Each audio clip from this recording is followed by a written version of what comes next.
मायका और ससुराल, एक औरत की दर्द भरी कहानी। ससुराल में वो पहली सुबह आज भी याद है। कितना हड़बड़ा के उठी थी, ये सोचते हुए कि देर हो गई है और सब न जाने क्या सोचेंगे। एक रात ही तो नए घर में काटी है और इतना बदलाव, जैसे आकाश में उठती चिड़िया को किसी ने सोने के मोतियों का लालच देकर पिंजरे में बंद कर दिया हो। शुरू के कुछ दिन तो यूं ही गुजर गए। हम घूमने बाहर चले गए। जब वापस आए तो सासू माँ की आंखों में खुशी तो थी, लेकिन बस अपने बेटे के लिए ही दिखी मुझे। सोचा शायद नया नया रिश्ता है, एक दूसरे को समझते देर लगेगी, लेकिन समय ने जल्दी ही एहसास करा दिया कि मैं यहाँ बहू हूँ। जैसे चाहूँ वैसे नहीं रह सकती। कुछ कायदा मर्यादा है जिनका पालन मुझे करना होगा।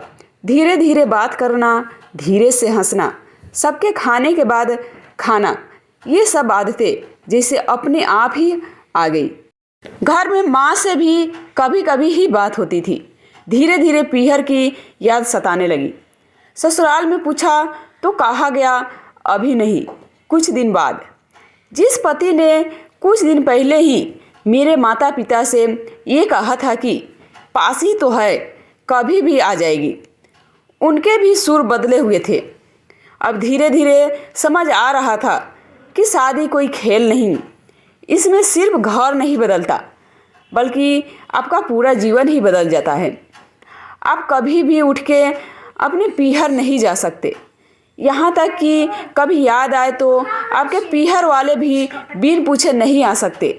पीहर का वो अलड़पन, वो बेबाक हंसना, वो जूठे मुंह रसोई में कुछ भी छू लेना, जब मन चाहे तब उठना, सोना, नहाना, सब बस अब यादें ही रह जाती है।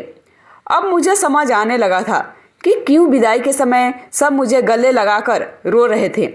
असल में मुझसे दूर होने का एहसास तो उन्हें हो ही रहा था, लेकिन एक और बात थी जो उन्हें अंदर ही अंदर परेशान कर रही थी कि जिस सांस से उन्होंने मुझे इतने साल दूर रखा, अब वो मेरे सामने आ ही जाएगा।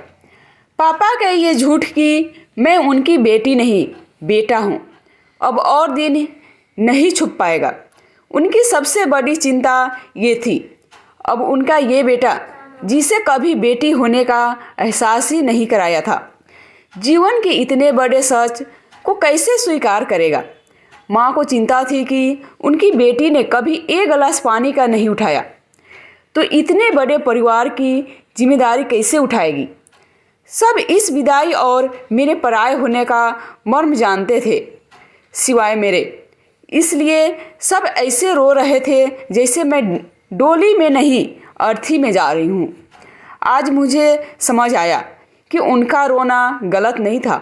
हमारे समाज का नियम ही ये है, एक बार बेटी डोली में विदा हुई तो फिर वो बस मेहमान ही होती है घर की।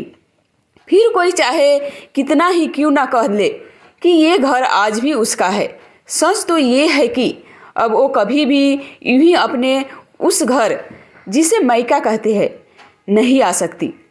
हजारों समस्याओं और परेशानियों आने पर भी उसी को हल करना है, हंसते हुए, गम छुपाते हुए। क्या यह तपस्या से कम नहीं है? अनजान जगह को सुधार कर अच्छा बनाने का काम करना। क्या कहेंगे आप? कमेंट में ज़रूर बताना। आशा करती हूँ कि आप सभी को ये कहानी पसंद आई होगी। पसंद आई होगी तो लाइक, शेयर एंड सब्सक्राइब जरूर करें।